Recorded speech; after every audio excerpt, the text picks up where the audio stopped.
Começa agora o programa Para Começo de Conversa, com os pastores Aldir Paulo e Paulo Divino. Um podcast edificante para a sua vida. Olá, boa noite, bom dia, boa tarde, a paz do Senhor. Para você que está nos assistindo, mais um podcast Para Começo de Conversa. Um podcast edificante que vai mudar a sua vida.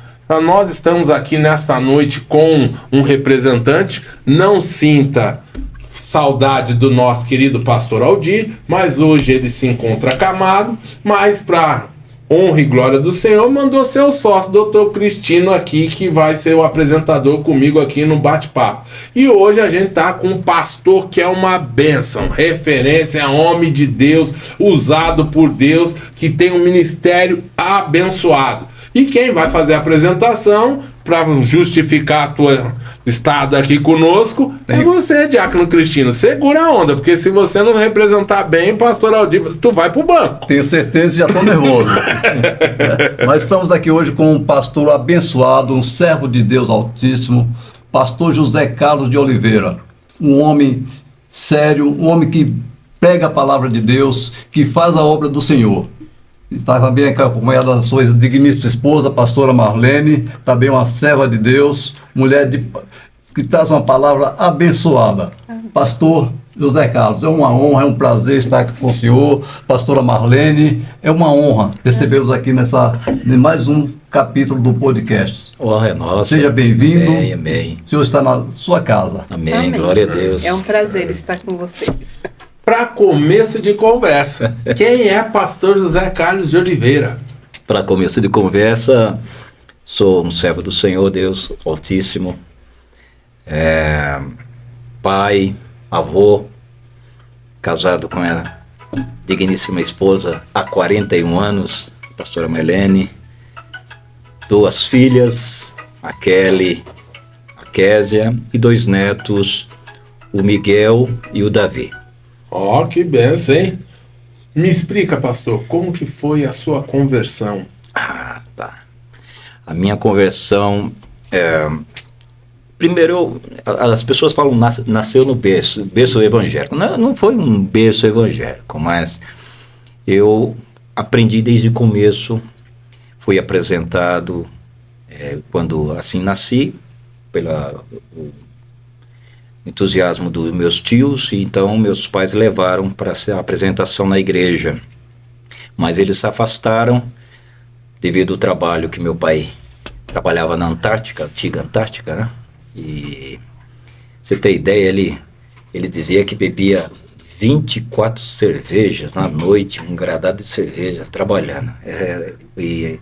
Era terrível, né? Mas ele se converteu. Mas ele não conseguia ir. Então quem foi para a igreja primeiro foi eu. Com 6 anos de idade, 6 anos de idade, a uma rua de terra, e tinha que passar numa pontezinha. Então minha mãe levava até a rua e lá o diácono me ajudava, né? Me ajudava. Se eu não me engano, era a igreja O Brasil para Cristo. Eita, glória a Deus. Tem muitos amigos. Eu também tenho. E ali começou, depois aos 7 anos meu pai começou a se afirmar na igreja, e aí eu comecei a trabalhar no departamento infantil, aprendendo, e já me colocaram a dirigir cultos infantis e também a pregar. E a minha primeira pregação teve uma conversão que foi a minha mãe. Minha mãe se converteu na... Glória a Deus, que bênção. Então começou bem, começou. 7 anos de idade. 7 anos de idade, eu me deram a folha para pregar, eu preguei o esboço que me deram, e no final estava escrito assim: agora faço o apelo. Aí eu terminei a mensagem e falei assim: agora faço o apelo. Aí a professora falou: não precisa dizer não, só fale, faço o apelo. Aí eu falei: olha, quem quer aceitar Jesus? Aí eu olhei as pessoas chorando, glorificando a Deus, eu não entendendo, criança de 7 anos, não entendia muito, né? Mas no meio da multidão, daqueles pais, vinha a minha mãe chorando em lágrimas, era muito vaidosa, ela não queria o evangelho, era muito vaidosa, ela preservava a sua vaidade. Mas viu o filho pregando pela primeira vez, ela se converteu e dali não deixou mais o evangelho. Glória. Eu imagino a alegria, né, que é trazer a mãe para a casa do Senhor. Sim, né? sim, Uma coisa que sim, vai carregar para o resto da vida, esse orgulho, essa satisfação. Ele teve aí, a mãe dele é inteirona, tá lá 80 anos. na inauguração da igreja, ela tava lá glorificando. E aí ele olha, Pode mandar um beijo aí, um abraço pra ela. Um beijo, maninha, lá de Caruaru, maninha. Pernambuco. É da onde ela é? Caruaru, Pernambuco. Eita, do lado, quase do lado de onde a minha esposa é. A Gabriela é missionária, não, a Gabriela de Garanhuns, tá ali pertinho. Então, que Deus abençoe minha mãe, ela vai estar assistindo.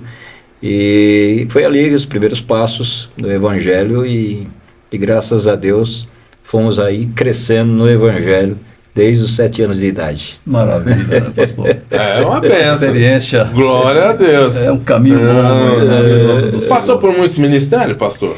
Não, eu passei por um só ministério que depois ele já ele é uma ramificação de outro ministério, mas esse ministério ele era muito conservador. Então ele surgiu em 68 e como eu era amicíssimo do meu pai, esse pastor fundador, então essa igreja era muito conservadora, até o nome levava conservadora. E foi lá que eu conhecia a minha digníssima esposa. Já com 6 anos cantávamos, 7 anos cantávamos no coral de infantil. Então aí lá nós começamos, só que lá era uma igreja muito rígida, ortodoxa.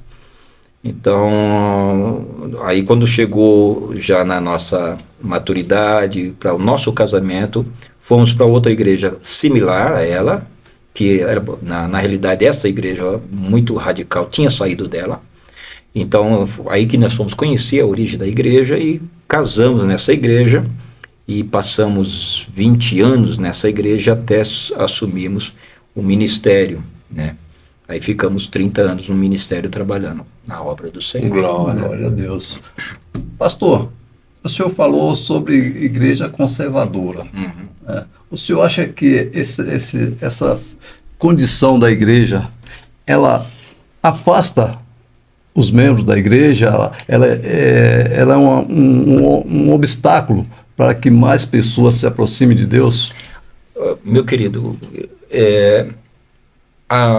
nós estamos falando agora numa década que uma nova época. Exato. Mas na época que nós começamos, era uma época diferente. Então o que o pastor falava era lei, né? Tudo que se falava era lei. Então a igreja preservava a palavra, era tudo correto, mas era o extremo. A própria palavra em Isaías fala sobre o extremismo, né? Isaías era muito extremo. Ele falou: eu sou extremista, zeloso, e por isso que eu me escondi aqui na caverna. Mas Deus não quer esse extremo, nem você seja extremista de mais, nem de menos. Você tem um equilíbrio. A igreja tem que ter um equilíbrio. Eu vejo assim. Hoje eu acredito assim porque eu passei por isso. Eu sei o que é ser extremista, viver uma igreja extremista, e sei também o que é uma igreja liberal, e sei trabalhar com uma igreja no equilíbrio, trabalhar com as duas partes. Isso, né? é importante. Isso é importante. Mas eu aprendi com essa passagem, com as duas vertentes, porque eu vivi isso. A minha época é uma época diferente, que nós estamos falando aqui de 50 anos atrás. Uma igreja de 50 anos atrás. Né? Uma igreja aí eu posso puxar 55 anos atrás. Então, uma igreja há 54, 55 anos atrás, o nosso pastor falava o seguinte: olha, você não pode usar calça jeans, por exemplo. Então, não usava calça jeans. Você não pode jogar futebol.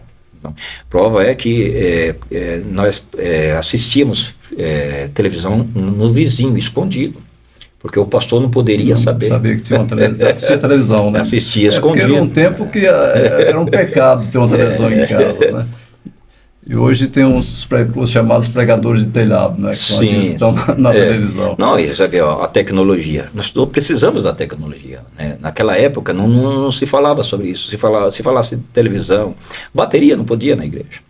A bateria não podia, a guitarra era muito menos, aí tinha que ter o ritmo ainda para tocar.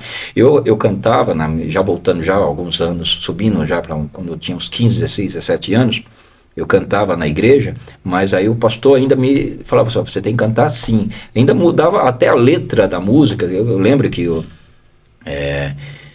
tinha algumas músicas que falavam assim, eu te amo, mas você estava fazendo uma declaração a Deus. Ele fala assim, não, fala, eu amo a Deus. Quer dizer, deu uma direção. O formalismo. Muito formalismo, né? Então, ia cantar, ele olhava assim, como é que tá os seus sapatos? Se tiver uma fivelinha, você não pode cantar. Nessa hora, chegava no altar, ele olhava assim, a sua gravata, tá? Como é que tá? Tem gravata? Tinha que cantar de terno e gravata.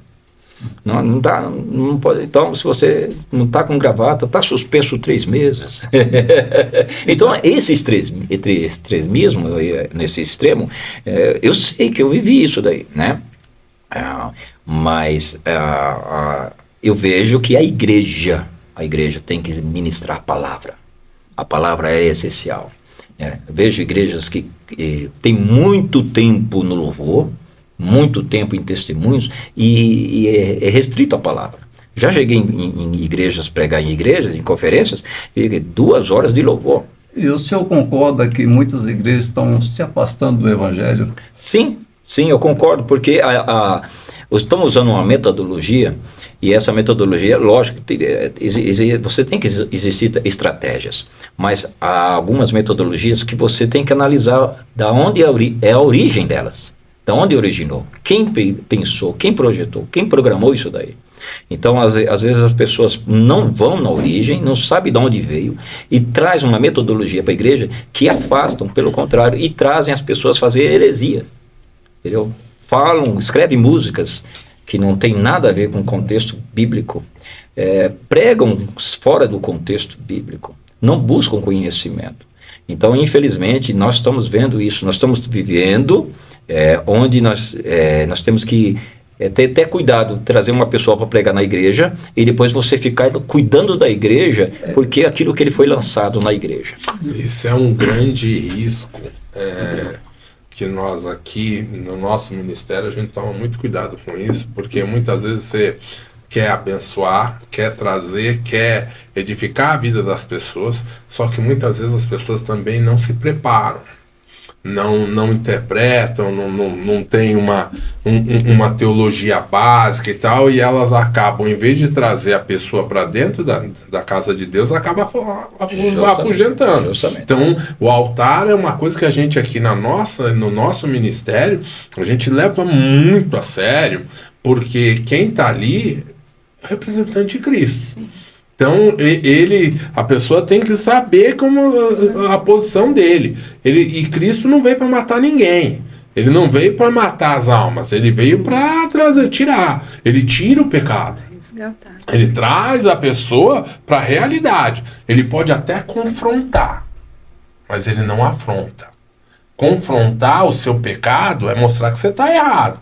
Mas isso dizer que a pessoa... Tem gente que tem vezes que a gente vai para dentro de algumas igrejas, congresso, o pastor sabe disso, que a gente ouve palavras que a gente fica até com medo. Que é o terror.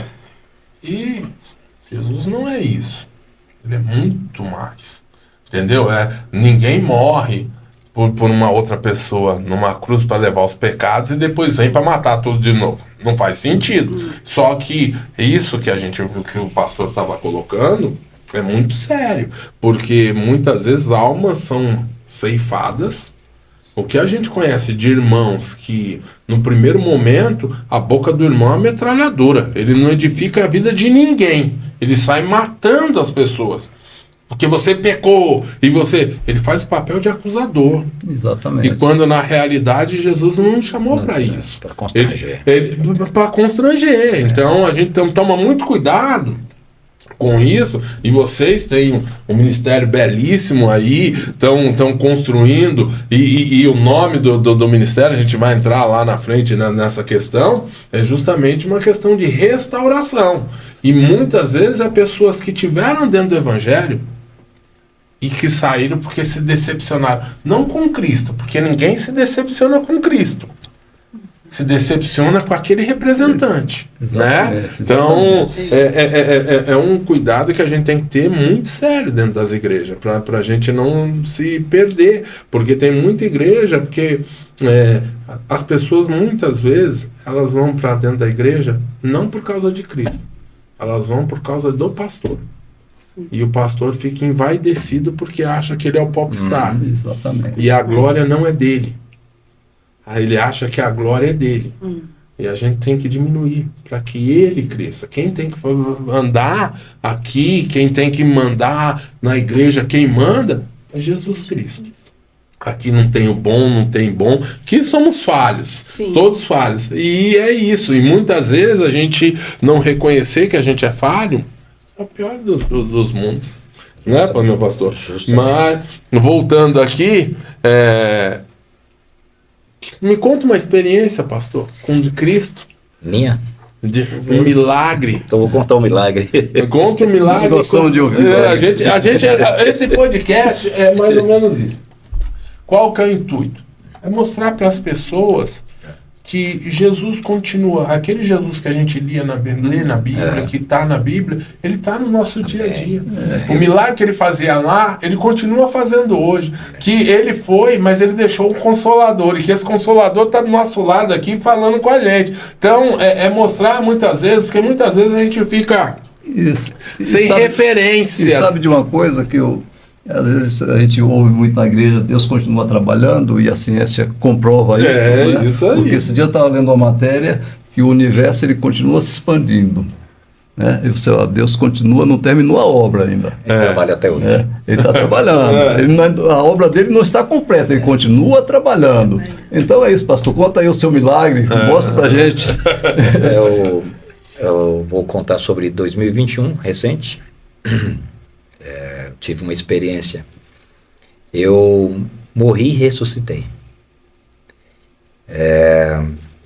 No dia 7 de janeiro de 2021, estava tendo uma infiltração na minha casa, no teto da minha casa.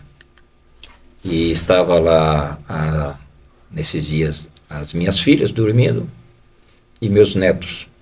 Então eu falei, bom, vou aproveitar, tá uma época de férias, vou tirar vocês. Minha filha ainda estava no processo de ir para o apartamento dela. Falei, vocês ficam no outro quarto e eu vou arrumar esse quarto. Então eu comecei a tirar a parte do estuque, que estava lá segurando a laje lá, as placas. E essa placa tinha uma espessura de 10 centímetros de cimento. E era meio-dia. E eu estava com programação de trabalhar após o meio-dia. Então minha esposa falou, ao meio-dia eu vou estar pronto o almoço. Eu falei, bom, então é meio-dia, então eu vou parar. E quando eu falei, vou parar, eu escutei um estralo no teto. Toda a placa caiu em cima de mim. E quando caiu em cima de mim, quebrou o andame, quebrou tudo e eu caí para trás. Só lembro do estralo. Não lembro mais nada. E a posição onde eu caí era para eu estar, da mesma posição que eu caí, a placa caiu, era para eu estar. Eu não estava. Alguém me puxou, porque eu via rastro de sangue, alguém me puxou para o outro lado. E eu acordei, e todos gritaram, o que foi? Eu falei assim, um tempo eu acordei e eu olhei o dedo, só via só o osso nesse dedo. Só tinha só o osso. Isso aqui foi feito um enxerto. Então não fecha. E é costurado toda essa parte. O tendão está todo costurado. Tudo isso aqui. Vai de uma perna a outra. Agora, a partir de agora, eu sinto rígida os tendões. Então eu falei, perdi o dedo. Aí minha filha mais velha, Kelly, empurrou com força a porta, estava presa o andame, placas, e aí saí, todo ensanguentado. A cachorrinha lá de casa correu para debaixo do sofá e não saiu mais, ficou assustada. Meus netos começaram a chorar, e aí eu comecei a sentir que estava perdendo forças, Aí pedi para um vizinho que é pastor, falei assim, chama ele. E quando ele chegou, falou, pastor Carlos, o que aconteceu? Ele chama eu de Carlos. Pastor Carlos, o que aconteceu? Eu falei, olha, joga água, eu só lembrava isso, joga água na minha cabeça, joga água na minha cabeça. Aí ele falou, eu não posso levar, mas o meu genro vai levar, que era do exército, vai levar. Aí pegou meu carro e me levou, molhando a minha cabeça, e depois eu comecei a ter convulsões dentro do carro. E convulsões, perdi o sentido, me levaram para o hospital de São Mateus. E nesse inteirinho eu paro, porque na noite eu sonhei com um pastor que já dorme no Senhor, por nome de Ariovaldo. Era um pastor amigo meu. E aí eu, quando sonhei com ele, falei, estranho, sonhei com esse pastor Ariovaldo, já dorme no Senhor, conversando comigo. Quando chega no hospital, o nome do médico é Ariovaldo. Ele pergunta o que aconteceu, trêmulo, febre, trêmulo, às vezes voltava, às vezes não voltava, e contaram a história. Ele falou, olhou o estado e pediu para fazer uma tomografia, né? E essa tomografia, que ele constatava que o crânio estava quebrado, coluna estava quebrada, as pernas quebradas e a mão. Coluna quebrada? Coluna quebrada. Aí eu estava assim, pastor. Eu estava com um pé encolhido para um lado e outro esticado assim, todo torto. Uma perna para lá, uma perna para cá e outra aqui. Bom, nesse interim fiquei do meio-dia e meio até 5 horas, 5:30 da tarde para passar na cirurgia. O dedo já estava ficando roxo, preto, já tinha perdido toda o sangue, não corria mais, não tinha sangue. Eu falei, perdi o dedo. Aí me levaram para fazer uma ressonância magnética, ressonância magnética, onde entra lá no... a máquina. Terrível aquilo lá. Fica durinho. E aí na hora que foi tirar a aliança, não conseguia tirar a aliança, eu senti, falei, vou morrer. Ele falou, só fique tranquilo.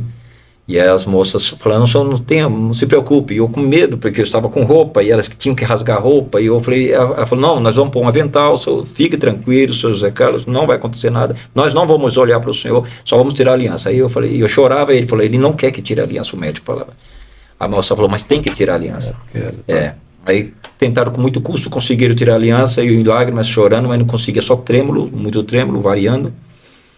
Me fizeram esse processo 3 vezes. Pedia, nós vamos entrar, e entrava, não voltava. Quando silenciou, houve outro processo de 2 vezes, sem eles. Alguém me empurrou 2 vezes nessa ressonância. E eu explico por quê. Depois eu perguntei para minha esposa, mas aconteceu esse processo, 3 vezes eles me orientaram, essas 2 vezes não fui orientado. E alguém empurrou, e eu não abri os olhos, eu só ficava dos olhos fechados. Aí ela falou, olha, quantas pessoas estavam? Eu falei, olha, tem um médico e 2 moças. Quando liga mais, ela sai. Aí eles saíram. Aí ela falou assim, bom, depois que saíram eles, demorou um tempo, saiu um senhor, um homem, todo de avental cru, e entrou para onde você foi, para raio-x. No raio-x, a salinha era pequenininha, muito pequenininha, que teve que ela entrar para me ajudar, segurar os pés, porque os pés ficaram assim, então tinha que segurar o pé, puxando muita força. E como entraria um médico, ela e mais essa pessoa? Não tinha espaço, não tinha um espaço físico para comportar 3 pessoas e mais. Bom, aconteceu isso. Aí foi para depois das 5 horas da tarde, depois de muito inteirinhos que aconteceram, que uma médica queria fazer esse exame, outro não queria, bom, enfim, foi uma batalha espiritual. Sumiu os exames. Sumiu os exames, e depois aí veio uma enfermeira e veio falando assim, o senhor é servo do Senhor. Falei assim, sim, sou servo. Eu senti que o senhor é servo do Senhor. Está tendo uma batalha aqui no hospital muito grande, uma batalha espiritual contra a vida do Senhor.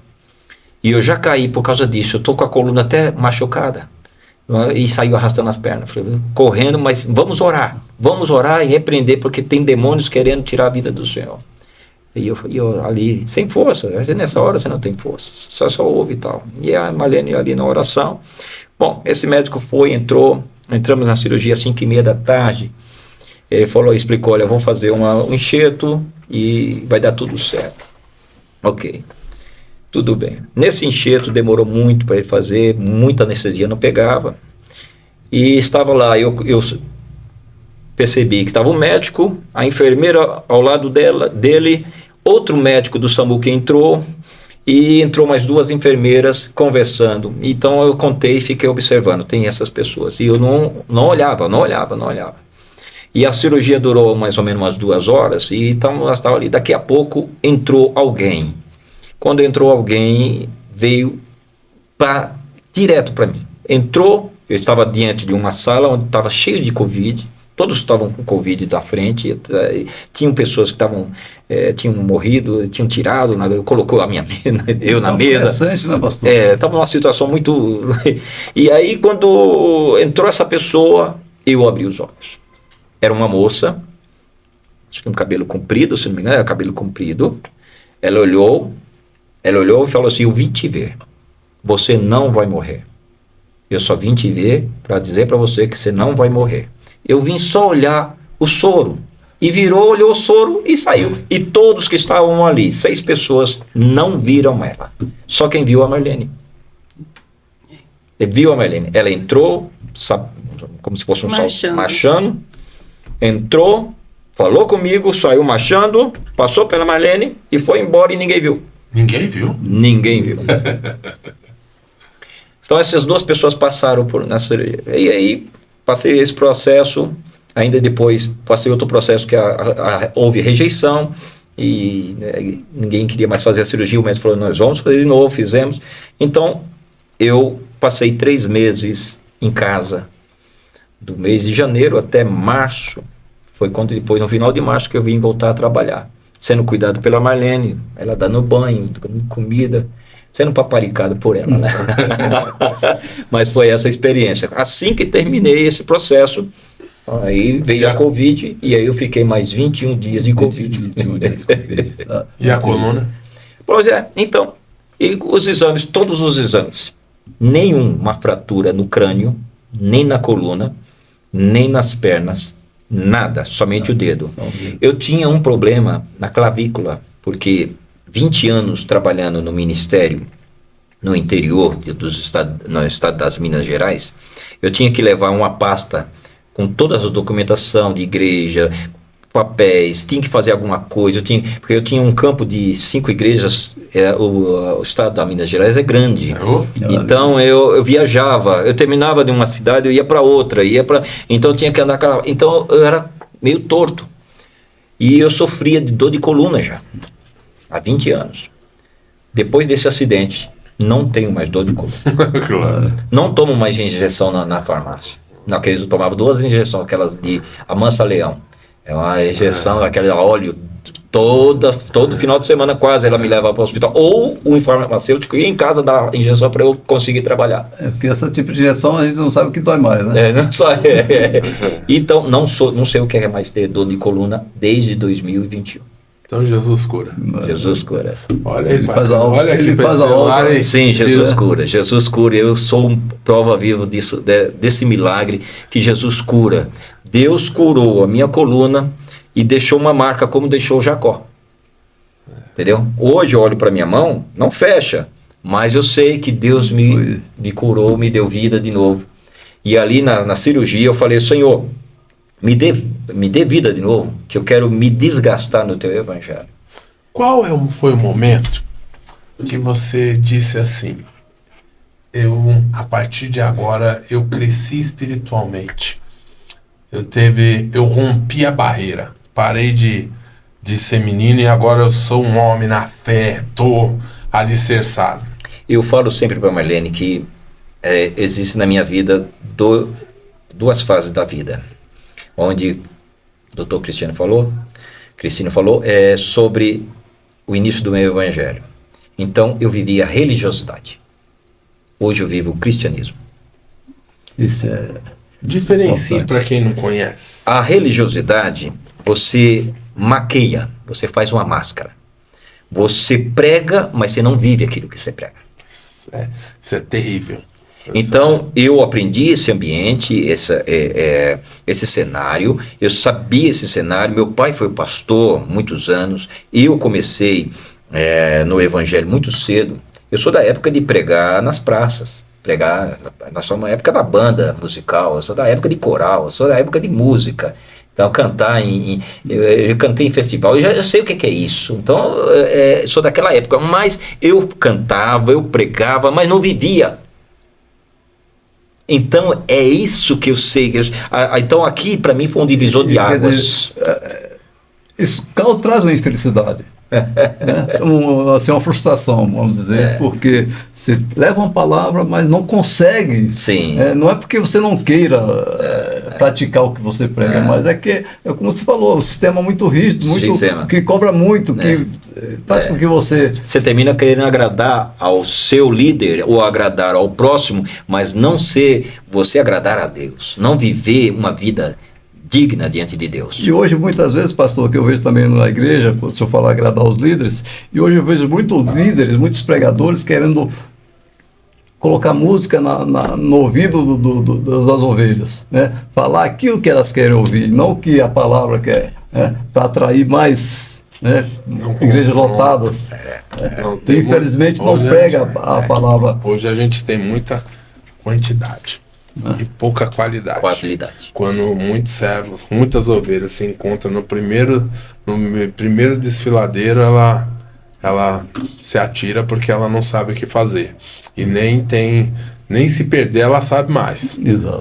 A gente está numa época muito difícil, que a gente precisa de um avivamento urgente da palavra de Deus, porque a situação cada dia é mais crítica, e isso é bíblico, né? Exato. Mas ainda tem uma igreja na terra que é a igreja viva, que faz a diferença, e eu acredito nessa igreja, que é aquela igreja que você vai lá e fala: olha, você está errado, eu te amo, mas eu não amo seu pecado, eu gosto de você, a minha luta é espiritual, não é contra a carne, é a palavra.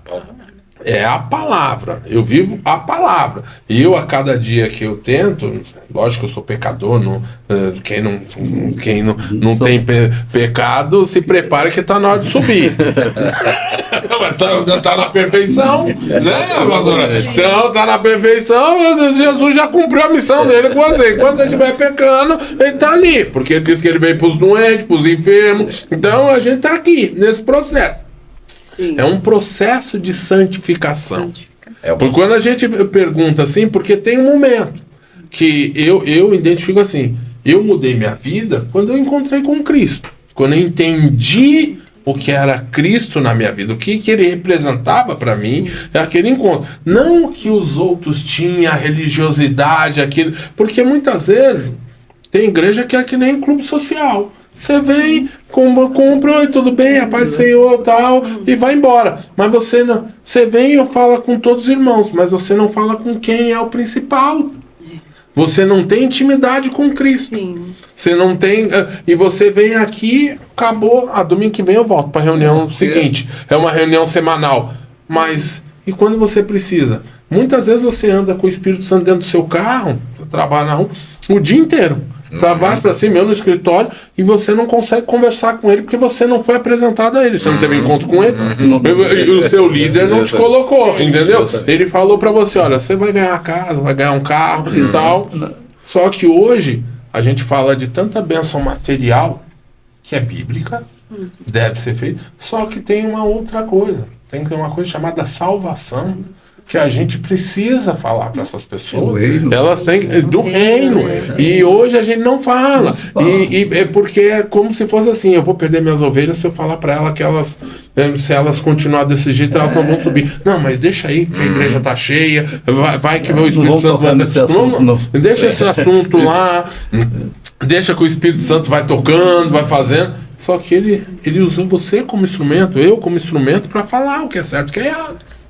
Né? Justamente. Então, é muito. A gente vive tempos difíceis. Entendeu? Mas, pastor, restauração e avivamento. Pois é. Foi aí que nasceu essa palavra, restauração e avivamento. nós passamos uma fase fatídica.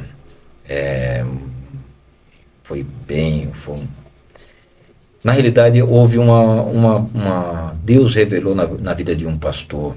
Ele falou assim para mim: pastor, eu estou vendo, essa noite eu tive, não sei se foi um sonho ou uma visão, eu vi sua casa cair todas as paredes, mas as colunas não caíram. Permanecerá. E ele dava glória a Deus, eu não entendi. Hoje ele dorme no Senhor. E isso aconteceu em 2004.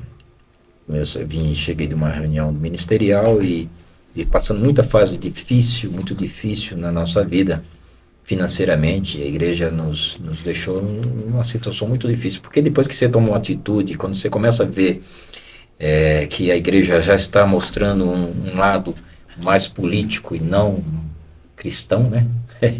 Então nós passamos uma fase muito difícil e ali houve um grande conflito em nosso lar.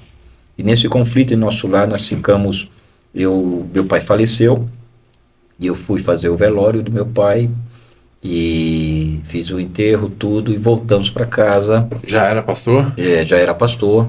Meu pai foi enterrado em Pernambuco, no estado de Pernambuco. Eu fui lá, fiz o enterro, fiz a cerimônia, voltei. E nós tivemos um grande conflito familiar, conjugal. Eu e minha esposa, na parte assim de ideias.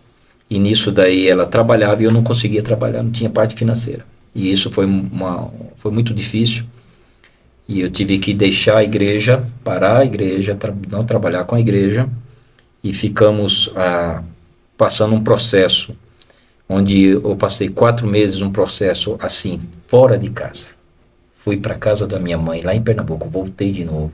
Passei 3 meses e nesse processo voltei para casa no mês do Dia dos Pais, onde ali pedi perdão, ela me perdoou. Então vocês chegaram a se separar. Paramos E pastor, 3 meses. E nessa situação, nessa circunstância, como é que fica a fé de um pastor? Justamente, isso é muito importante ser dito isso daí, porque os pastores maqueiam, e eu gosto, eu aprendi com o Senhor de viver a realidade, falar o que é a verdade, viver aquilo que o Senhor nos mostra, falar para que seja como exemplo para outras pessoas. Como pastor, eu não tinha suporte da minha igreja, eu vivia de ajuda dos irmãos para ir para pregar na igreja, a pastorear a igreja, era longe. E na hora que eu precisei dos meus colegas ministeriais, que antes de acontecer isso, fui pedir todos afastar, porque eu estava na iminência de um crescimento político dentro da igreja. Então eu estava indo para um campo, o que aconteceu foi o seguinte: eu trabalhava no estado da Minas Gerais. E então a igreja estava no processo da eleição para presidentes. E eu já fazia parte da diretoria e ia para uma diretoria, crescer na diretoria executiva. Bom, um dos pastores de Brasília me liga e fala para mim: olha, qual é o seu canudo? Porque tem alguém muito forte que está te levando mais para cima. Souberam e me fizeram uma proposta. Foi por isso que aconteceu esse quebra no nosso conjugal, porque minha esposa, até então, e minhas filhas, elas acompanhavam, só participavam e me ajudavam no ministério, mas não tinha conhecimento de tudo que tinha no ministério. Então aí fizeram um laço, e que uma serva de Deus depois falou que foi um laço que não deixaram o Satanás trabalhar na mente. Nesse ministério, o que fizeram? A proposta, falaram: pastor, venha para... Eu falei: minhas filhas não estão podendo estar aqui no estado de Minas, porque vocês não dão suporte, não dão cesta básica, a igreja que dá cesta básica, com o salário que eu tenho, não dá para cobrir 5 igrejas, Uberlândia, que era a sede, Uberaba, Indianópolis, Araxá, Araguari, todo o Triângulo Mineiro, eu trabalhava no Triângulo Mineiro. Ficou lá quantos anos, pastor? Eu fiquei 2 anos ali, naquela área. Mas porque as minhas filhas não aguentou, a mais velha já estava passando depressão, porque não tinha nem chinelo, andava quilômetros para ir para a escola. E eu pastoreava tanto igreja da cidade, como também interior. As congregações Que era do campo, que era fazenda, era sítio. Então, mais eu estava no campo do que dentro de casa. Então, era muito difícil. Eu chegava em casa, dormia e já ia para outra cidade. Chegava em casa, dormia e ia para outra cidade. Então, era nesse ritmo. Então, os pastores falaram, então, já que sua filha não está querendo, faz o seguinte, qual igreja eu quero? Eu falei, me manda para Campinas, me manda para Santos, que está aqui perto, minha família dá o suporte, aqui em São Paulo. Ok, então faz uma carta. Fiz uma carta, fiz assim que fiz a carta, pedindo para voltar para São Paulo. Eles mostraram na reunião comigo, dizendo que, olha, você está renunciando. E aí foi uma jogada. Nisso aí balançou a estrutura da família, porque sem dinheiro, sem nada. A prova é que nem a transporte não me tiraram da casa, o aluguel da onde eu estava. Foi muito difícil pagar, esmolar dinheiro para vir para São Paulo. Foi muito humilhante, muito humilhante. Realmente, na vida de um pastor, para a família do pastor. Respondendo a sua pergunta, quando chegou, as igrejas não tinham suporte, porque os meus amigos não queriam que eu saísse da linha, para eles chegarem onde eles queriam. Então, foi uma Precisa dessa disputa? Hein? Precisa dessa disputa no reino? A religiosidade, existe isso daí. No cristianismo, não. Nós abraçamos e levamos um junto ao outro. Não precisa dessa disputa no reino. Mas as pessoas não entenderam o que é o reino. O ego, né? O poder. O poder. A briga para disputa do poder. Por isso, passei 3 meses tentando. E os próprios líderes queriam que eu arrumasse outra esposa para casar e ficar lá em Pernambuco. Eu falei, não, vou voltar para minha casa. Quando eu voltei, eles falaram, mas por que voltou? Eu falei, voltei porque eu quero restaurar minha casa. Quero restaurar minha casa, minha família. Aí abandonaram. Ninguém mais me ligou, mas aí fiquei um processo de uns 5 ou 6 anos congregando, esperando ver se outra igreja, se eles me aceitavam, não aceitavam. Aí eu comecei a congregar com a minha esposa no monte. Eu e minha esposa orávamos no monte. Desistir nunca? Não. Sempre chorando. Essa é uma pergunta que o Cristiano fez que é interessante. Num momento desse, como diferenciar religiosidade de Cristo? Porque quem te atingiu não foi Cristo. Não. Foi aqueles que... Os homens. Os homens. Como não?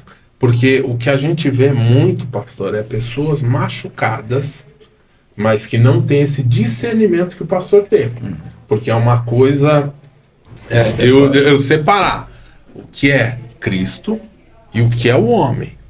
O homem fez aquilo, não foi Cristo. Cristo não colocou aquela situação ali para você. E outra pergunta, como diferenciar isso?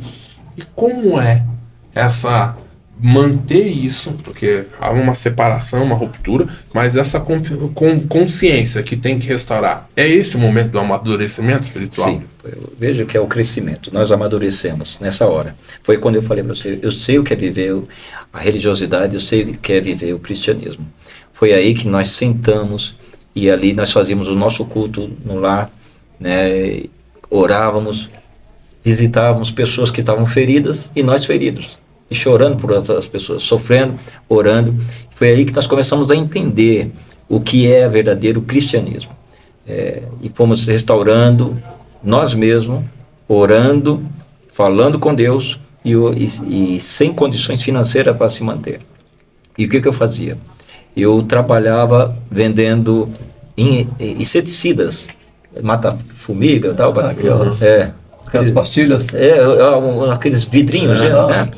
Então eu pegava 3, 4 daquele e saía de a pé até Poá, até Goianazes, de a pé da onde eu morava, até voltando. E eu parava em cada lugar chorando. Hoje eu passo nesses lugares de carro e eu olho os lugares onde eu parava e chorava, falava com Deus. Quando eu vendia um daquele por R$10 e voltava para casa para trazer o sustento para casa, olha, um homem salariado que mantinha a casa, que trabalhava na obra do Senhor, que pregava em várias igrejas, que pregava em rádio, que cantava, que ministrava, que viajava, hoje estava andando pelas ruas, não tem nada a ver por isso, andar pelas favelas, pelas ruas, andando e chorando. Andando e chorando. Salmo 126, andando e chorando. Mas com certeza eu tinha certeza que vinha trazer meu molho, trazer minha vitória. A vitória demorou. Olha aqui, repete essa frase aí, pastor. eu andei e chorei como o Salmo 126. Eu sei o que é o Salmo 126. Andando e chorando, mas com certeza trazendo nas suas mãos a vitória, trazendo nas suas mãos o molho. Se tivesse falando, para quem está assistindo agora, que está numa situação dessa, de um aperto financeiro, que está desesperado, que acha que acabou, qual o conselho? Qual a recomendação? Entrega o teu caminho ao Senhor, não tem outro. E outra palavra, um coração contrito, é a restauração, é isso. Um coração contrito, Deus nunca vai desprezar. Deus não despreza. Quando você se abre o coração e fala, Senhor, eu errei aqui, eu fui imaturo aqui, eu deixei os homens me levarem, eu deixei até a vaidade me levar. Eu tenho uma parcela disso pela vaidade, por me levar pela vaidade, por ser bajulado. Não, pastor, você está pregando em tal conferência, está pregando em tal estado, está pregando em tal lugar, pastor, seu nome está falando em tal rádio, o senhor trabalha em tal rádio, eu trabalho em tal lugar. Isso vai e desce. Isso eu não quero, não aceito mais isso. Isso me enoja. Eu falo sempre para minha esposa, isso são coisas que me enojam. Quando Jesus fala, vomitar-te-ei, quer dizer, traz-me nojo essas coisas. São coisas que o homem se bajula, que nos dias atuais é isso, que muitas igrejas estão inchadas, não crescem, elas estão inchadas. Exatamente, elas estão inchadas, então elas são bajulado, o líder é bajulado, ele quer que sempre seja bajulado, a ovelha quer ser bajulada, ela quer manter a prática do erro, mas não quer que a palavra conserte, com amor, mas conserte, vale para você, precisa ser consertado. Tem que ser confrontado. Né? Então, a restauração é isso. E um exemplo que eu tenho de restauração, pastor, me permita, vou ser muito rápido. Aqui a gente quer ouvir. Esse é o intuito. A palavra restauração é avivamento. Esses dias eu sou motorista de aplicativo, então eu peguei duas mulheres, duas cristãs, e elas falaram, o senhor, que igreja? Eu falei, restauração, avivamento. Ela, glória a Deus, então é a igreja que podemos pular, saltar, rodopiar. Eu falei, não é nada disso não, mas não é nada disso não, mas eu não sou nada contra, não sou nada, mas a palavra restauração está totalmente, às vezes as pessoas elas estão colocando uma forma que não é biblicamente a palavra correta, restauração e avivamento. Então, o que eu trago para mim? Eu ganhei 2 cadeiras de madeiras, da época de década de 40, há 40 anos atrás, umas cadeiras de uma igreja antiga, de madeira. Aí então um pastor todo empolgado, o senhor vai abrir a igreja, então eu vou dar essas cadeiras que era da igreja. Igreja, é madeira pintada, toda pintada branca. Aí eu falei, nossa, mas essa cadeira é feia, mas feia mesmo, vou raspar ela. Rapaz, deu trabalho para raspar essas cadeiras, até chegar na madeira novamente, até chegar no natural dela, entendeu? Aí quando eu estava raspando, tirando toda aquela tinta, 2 camadas de tinta que tinha levado, aí tá até hoje guardada lá em casa, porque isso me traz uma lição. Eu comecei a raspar, quando ela chegou no natural, o Senhor falou comigo, isso é restaurar. Aí eu entendi que Deus estava fazendo isso. Tirou a capa, tirou toda a vaidade, tirou todo o orgulho, vai tirando tudo de dentro de mim, toda a bajulação, todos aqueles amigos que eram só apenas amigos por o embalo do sucesso. Então foram tirando tudo isso e me deixou só no natural. Agora eu vou avivar. Aí começa a colocar recuperar a madeira, e vem aquela tinta, aquela cor, e vem aquela cor bonita. Essa é o avivamento, é trazer a cor, trazer a vida. Você dizer assim, eu sou autêntico, cristão autêntico. O cristão autêntico é esse, aquilo que ele prega, ele vive. A sua casa, quando ele está pregando, a esposa está falando, não, eu sei porque lá em casa é assim mesmo.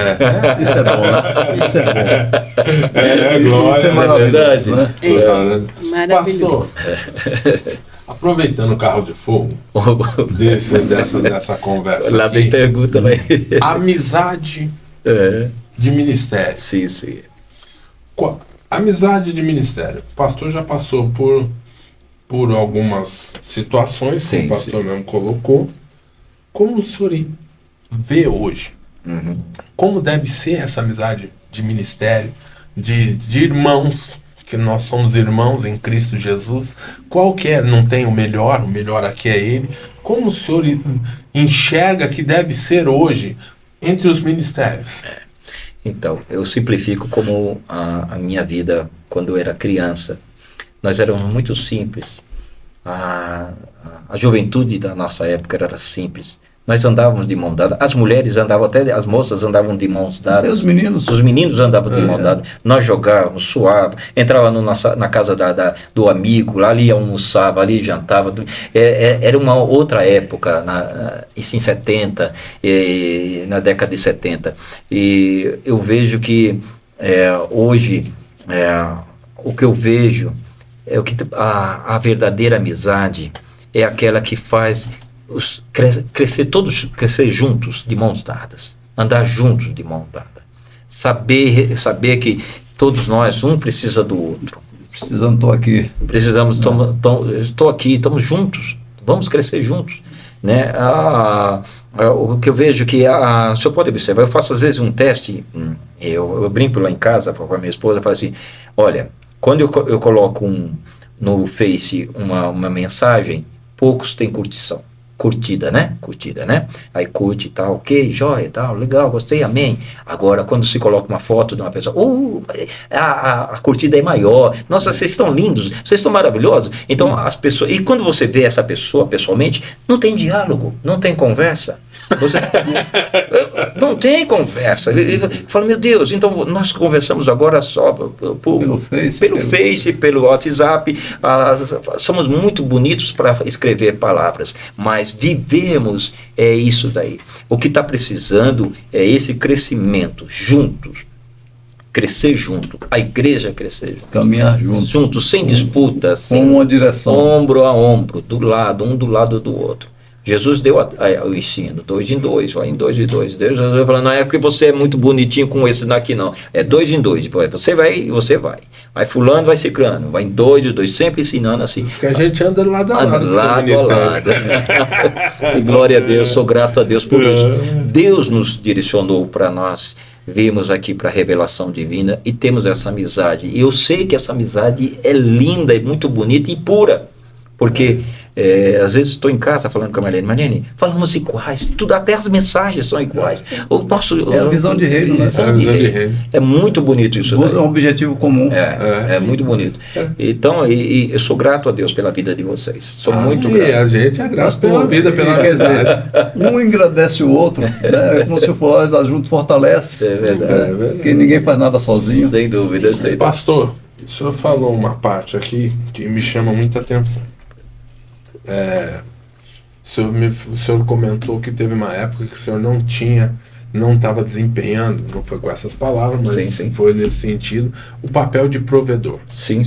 E que isso deu um baque no pastor. Sim. Qual é o papel da esposa e da mulher sábia nesse momento? Porque vocês tiveram momentos, mas houve sabedoria, porque estão aqui um belo casal. E qual é o papel da mulher neste sentido de, tá difícil, mas eu vou junto, estamos juntos, vamos já.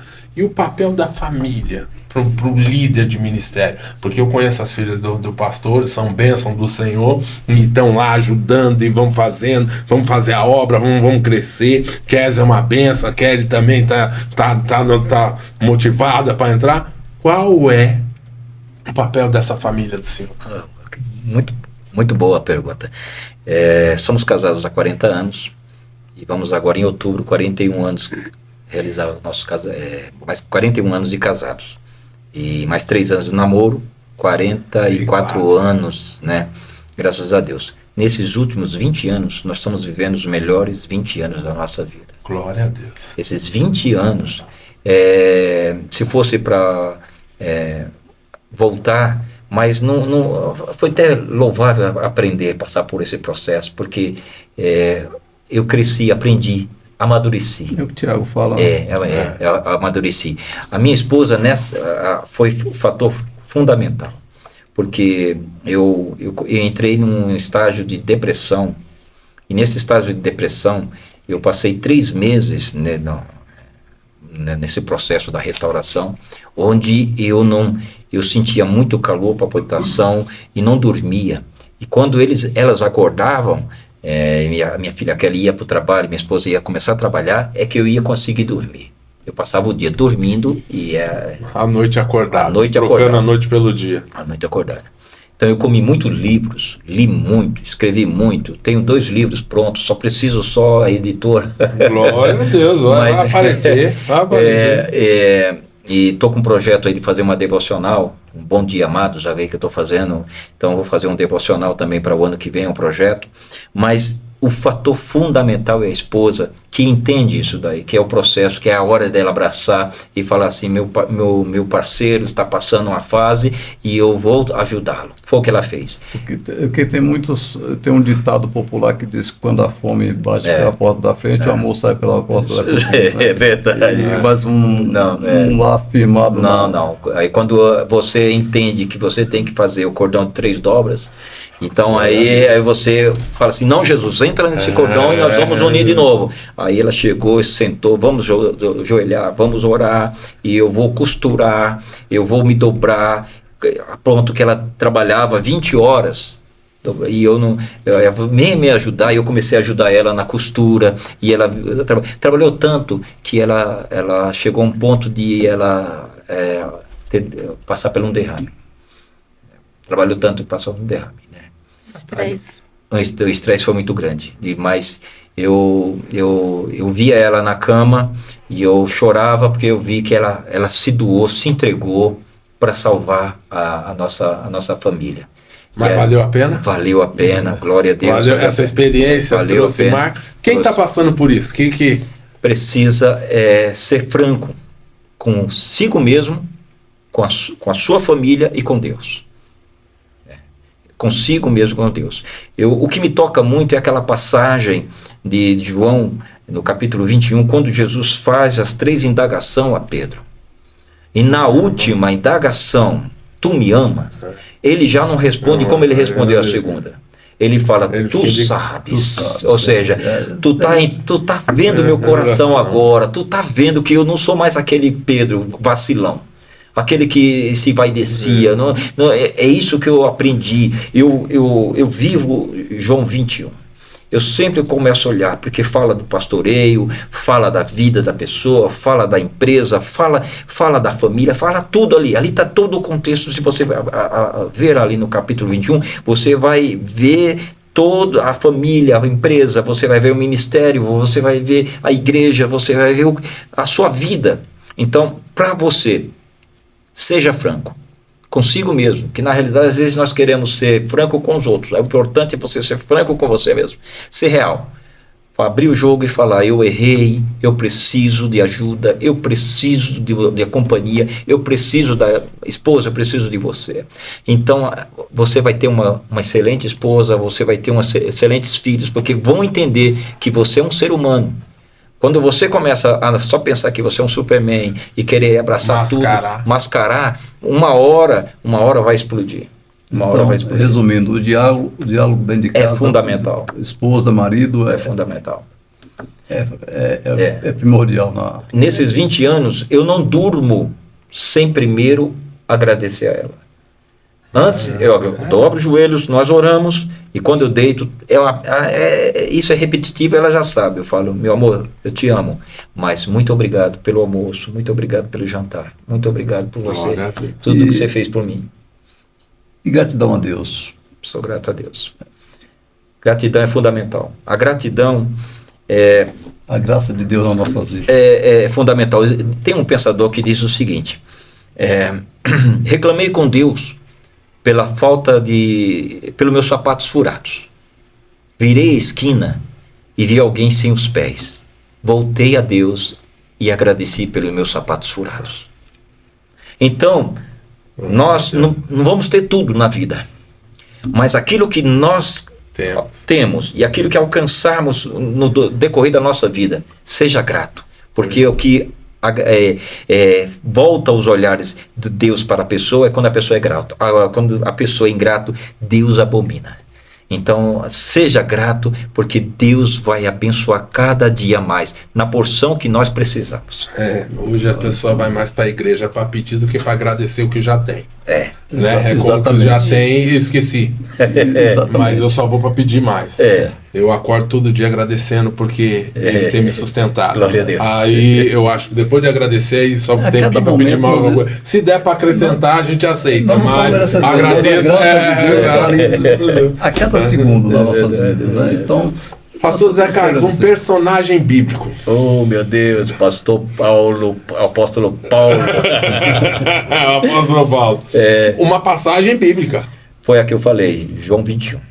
Glória a Deus. João 21 aqui é a minha base para tudo na minha vida. Eu sigo ela porque ali eu vejo como trabalhar, administrar bem a minha casa, como administrar o ministério, como trabalhar com os cordeirinhos, com a igreja e com o campo missionário e como ser um excelente pai.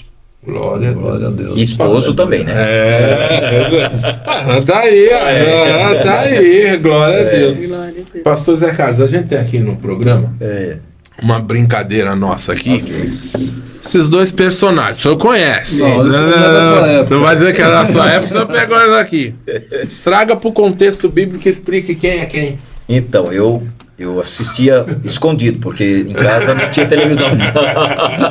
Não tinha televisão. Então, eu via o Popeye, né? E o Brutus, né?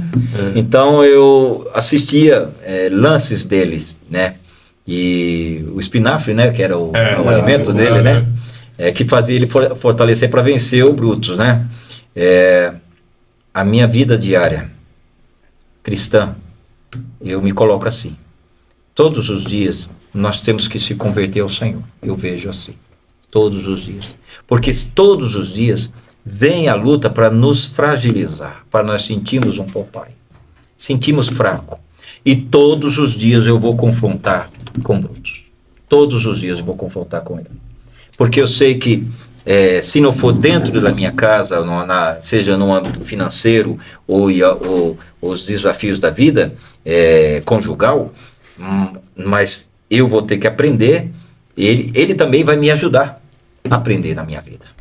Infelizmente, às vezes a pessoa pensa, mas eu tenho que vencer. Porque ele tira você da sua zona de conforto. Tira da zona de conforto. Eu te ensinar a lutar. Ensinar a lutar, porque se ele não existir, o Brutus na minha vida espiritual, eu vou ficar assim, uma vida maravilhosamente, o religioso. É isso aí.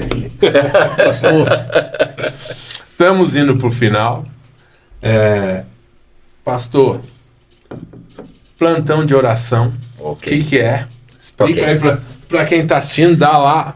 A gente está indo para o final, meu pastor. Meus amados, o plantão de oração, ele surgiu, foi quando tive, nós passamos no processo da Covid, né? E só ficou a minha esposa cuidando de mim, dentro de casa. Fiquei 21 dias, só os ossinhos, fraco, espasmas, e variava, sonhava com irmãos que já tinham dormido no Senhor. Era coisa de doido. E não dormia, muita febre, passava muito mal.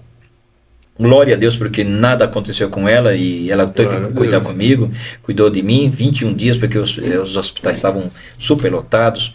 Mas nesses 21 dias eu não tinha prazer nem de ler a Bíblia estava do lado, eu não olhava para ela, eu olhava para minha esposa, não tinha um sentimento como esposa, eu olhava, ela uma pessoa estranha. Aí depois que passou tudo isso, eu contei para ela, falei assim, eu via você uma pessoa, mulher estranha, uma pessoa que nunca conheci, a Bíblia não tinha prazer de orar, mas agora vamos orar pelas outras pessoas que estão passando pela mesma fase que eu passei. Ela falou, vamos, e ficamos na beira da cama, fazendo o início do plantão de oração, foi na beira da cama, eu e ela, sentados, ela orando comigo, acompanhando. Aí comecei a orar com ela, orando pelas pessoas, orando pelos que estavam hospitalizados, entubados. E eu falei, eu chamo ela de Mar, eu falei, Mar, eu vou gravar as orações. Ela falou, então grave, porque tudo ela me apoia, tudo ela me apoia. Então eu falei, vou gravar as orações. Ela, grave, sim, grave. Aí eu comecei a gravar as orações, falei assim, e agora? Eu vou pôr aí para as pessoas ouvirem, quem sabe é um alento. Ela, isso. Eu falei, então vamos colocar como plantão de oração, vamos estar orando. Então, aí colocamos a primeira, glória a Deus, foi um alívio para mim. Aí começou a resposta, eu estou recebendo um alívio através da oração. Aí eu comecei orando, aí eu pensei, falei, vou chamar algumas pessoas. Aí chamei alguns irmãos e fizemos 40 dias ininterruptos de oração pelas pessoas, oramos. Nesses 40 dias foi gravando. Eu falei, não, então vamos agora começar a fazer um vídeo. Aí falou, agora vídeo não, porque eu não vou aparecer na tela, não quero falar. Toda bonitona. Tira a palavrinha, então, fala muito bem. Aí eu falei, vou fazer o seguinte. Deus capacita. Aí eu usei a estratégia. Eu falei, não, querida, você só me acompanha, fica do meu lado. Tá bom? Tá bom. No primeiro dia, quando ela estava do meu lado, eu falei assim, pastora Marlene, faz uma oração, tira um verso bíblico. Ela começou ministrando, eu falei, deixei. Hoje ela que ministra, oficialmente ela que fala no plantão de oração, e eu apenas só dou abertura e a bênção apostólica e só resta. Mas vamos dizer que a senhora não veio aqui, não falou nada. Fala quem é pastor José Carlos, pastora Marlene. Pastor José Carlos é uma pessoa admirador, né? Demais. Meu professor. Aprendi muito com ele. A gente, de início, eu me casei muito menina. Eu tinha idade, mas era imatura. E aprendi muito com ele. Apesar dele também ser um tanto imaturo. Mas nós erramos e acertamos. Juntos. Juntos, né? E tenho aprendido muito com ele. Vejo Deus na vida do pastor José Carlos. Glória a Deus. Deus mudou a história dele, mudou o cativeiro. Glória a Deus. Fez dele um novo homem. Glória. Hoje, quem vê esse homem, fala, não, esse não é aquele de 40 anos atrás, era explosivo. O que vinha o que vinha na mente dele para falar, ele falava. Não tinha papas na língua. E não tinha papa mesmo, mas hoje é um novo homem. Um homem de Deus. Pastor, estamos indo para o final. Faça suas considerações para o público aí, quem estivesse assistindo. Fale o que veio no seu coração, que eu só sei que tem coisa boa. Encerra, fala aí, termina aí. A palavra do Senhor fala, crie em mim um coração puro e renove em mim um espírito reto.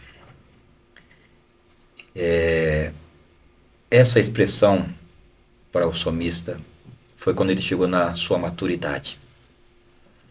Então ele entendeu essa expressão.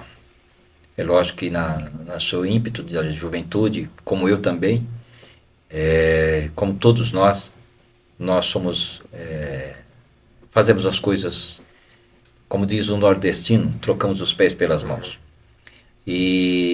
Mas quando nós deixamos Deus criar, ou seja, fazer algo novo no nosso coração e trazer retidão, caminho reto, falar e viver aquilo que prega e aquilo que vive no seu lar, você tem sucesso em tudo que você faz.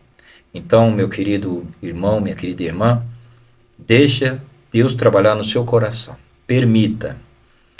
Deixa Deus criar um coração novo. Fazer um transplante no seu coração. E fazer com que o seu coração seja direcionado pela palavra dele. E que Deus vai direcionar todas as coisas. Área profissional, emocional, afetiva, familiar, tudo vai correr bem no caminho certo, reto, sem atalhos. Porque Deus vai estar direcionando a sua vida. Foi o que Deus me ensinou. Demorou e aprendi com lágrimas, com dores, mas eu aprendi, estou aprendendo ainda. Mas louvo a Deus por ser um aluno do Senhor Jesus. Glória a Deus. Glória a Deus. Pastor Zé Carlos, foi uma honra recebê-lo aqui. Foi nossa. É uma honra ser companheiro de trajetória. A gente tem um orgulho muito grande de conhecê-lo, Senhor. Saiba que o Senhor mora no nosso coração. Amém. É querido aqui. A sua igreja é uma igreja co-irmã da nossa. Vamos subir junto. Então, crescimento. O que a gente deseja para o Senhor é crescimento naquele ministério, que Ele restaure vidas e avive vidas cada vez mais, que sejam bênção do Senhor. Seu Senhor, a pastora Marlene, as filhas, mande um abraço para a Kézia, para a Kelly, para o seu genro, porque nós respeitamos a trajetória do Senhor. É uma honra. Para você que está nos assistindo, mais um programa para começo de conversa, estamos encerrando com o pastor José Carlos. Foi uma honra também aqui com você, meu amigo. Uma aula de resiliência. É isso aí. Saber que as dificuldades vêm, mas as bonanças vêm, chega verdade, quando se tem uma trajetória com Deus. Obrigado, pastor, pela aula de hoje. Uma honra para nós. E para você, próximo programa, nosso pastor Aldir vai estar aqui novamente. Ele está acamado, mas logo Deus vai dando vitória, vai estar restaurado, firme e forte aqui, pegando meu pé, mas vai ser bênção. E para você, meu amigo Cristino, foi uma honra, é um prazer enorme estar junto com você. Que Deus abençoe. Pastora Marlene, logo a senhora está aqui. Só não explorei muito hoje para deixar uma história, que vai ser benção. Para você que nos assiste, curta, compartilhe, porque é para honra e glória do Senhor. Vidas vão ser transformadas assistindo esse podcast, ouvindo plantão de oração, indo na igreja Ministério Revelação Divina, indo no Ministério Restauração e Avivamento, e nas igrejas que tem uma palavra verdadeira. É o que nós te desejamos. Que Deus te abençoe cada dia mais. Para começo de conversa, até o próximo programa. Um forte abraço. E tenha uma noite abençoada. Deus abençoe.